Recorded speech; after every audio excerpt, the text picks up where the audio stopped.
Okay, so we are back on Fusion content. This is a really short video. So I've noticed the last couple, probably 6 or 7 times I've gotten in the car, there's a message that comes up on the left side of the dash, and it says low key fob battery. So I'm gonna show you how to replace that. It's really simple. And this tools you're gonna need, pretty much a screwdriver if you don't have fingernails, and a battery of your choice. The battery is a CR2032. And of course, the key that you're replacing it. So on the side where the Ford emblem is, there is a tiny, let me see if I can show you it real quick.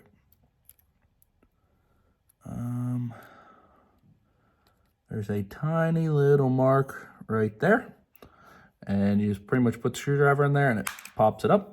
And once you're to that point, the whole thing comes off. And then there's the battery. So it looks like the positive is up and negative is down. So just be careful not to break any of the plastic clips or anything that's in your key. There's the old battery. And then I went ahead and cut the rest of the plastic off already. That's probably going to be the longest part of this, is getting the battery out.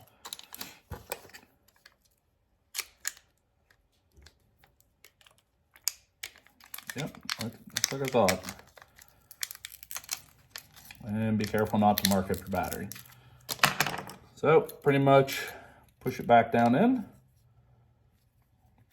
Oop. It needs to go, drop stuff. It needs to go with this point down, and then it snaps into the top. And then just take your cover. I'm gonna clean some of the gross stuff out of there. Yeah, that's pretty gross. I'm gonna go ahead and clean some of this stuff out real quick. And then this is optional. I think it's gross. I'll have to clean it better here in a minute, but snap the cover back on.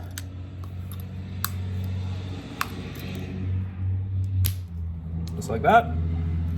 Make sure it's all the way around, and then my car is outside so you can obviously hear it. So looks like everything's good to go. If you guys have any comments or anything, go ahead and message below, like and subscribe, and thanks again for watching.